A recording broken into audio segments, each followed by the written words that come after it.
Hello, Pastor Mark, back again. Another quick Bible study on a Wednesday.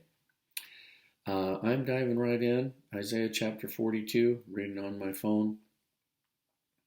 Beginning with the first verse, I'm just going to read a few verses here. In fact, four verses. I'm reading from the New International Version translation today. Here's my servant, whom I uphold, my chosen one, in whom I delight.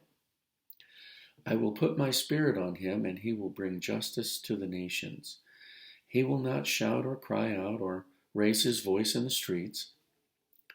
A bruised reed he will not break, and a smoldering wick he will not snuff out. In faithfulness he will bring justice. He will not falter or be discouraged till he establishes justice on earth. In his teaching, the islands will put their hope. Wow.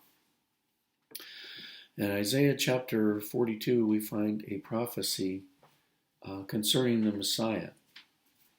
There are many such prophecies in the book of Isaiah, of course, but in particular, this one we're looking at is in chapter 42. In this chapter, he mentions that the Messiah is going to be a light for the Gentiles. That's found in verse 6. Also that the islands, as we read here in the fourth verse, the islands will put their hope in his teaching.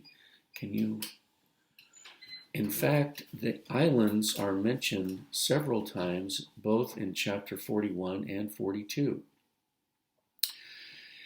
Now, Israel isn't really known as an island nation. So this is another suggestion that the Messiah is also for the Gentiles, and that the Gentiles will put their hope in him. As you see,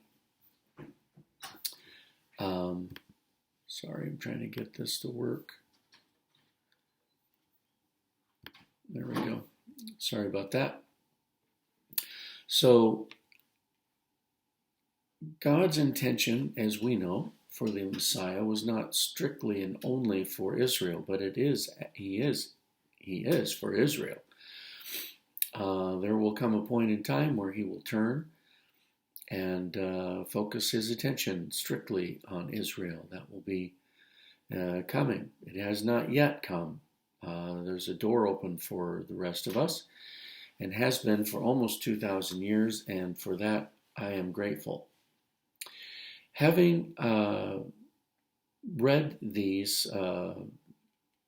book of Isaiah more than once, when you look in this book, there are many, as I mentioned, many prophecies about the coming Messiah. Isaiah is writing hundreds of years before Christ was born.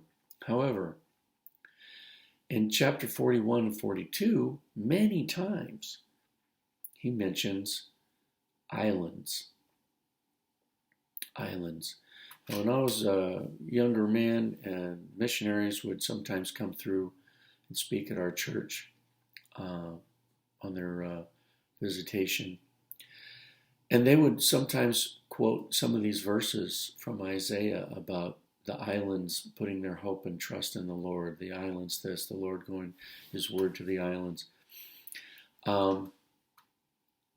And it was encouraging to them that God was sending them also, many of them, to the islands. I've got the sun shining in my face. I'm going to move a little bit here. Sorry. Nevertheless, we know the door to the Gentiles was opened, and thankfully we can all come in to the kingdom of God. This prophecy is not what I read today is not commonly quoted, not like Isaiah 9:6 or some of the others referring to his birth and so forth, or his rule. But he's coming, and it's not just for Israel. He's a light to the rest of us too. Well, this is short, and I hope that it's been a blessing to you today. I would encourage you to go ahead and read both Isaiah chapter 41 and chapter 42. If you read them both together, you'll get, I think, a different sense of the message. One, he's saying, why are you putting your trust in idols? They can't tell the future. And in the other, slightly different message. I'll let you read it to find out for yourself.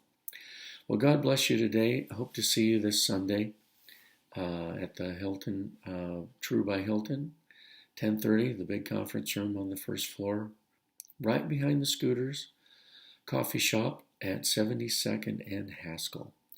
God bless you. Have a great day.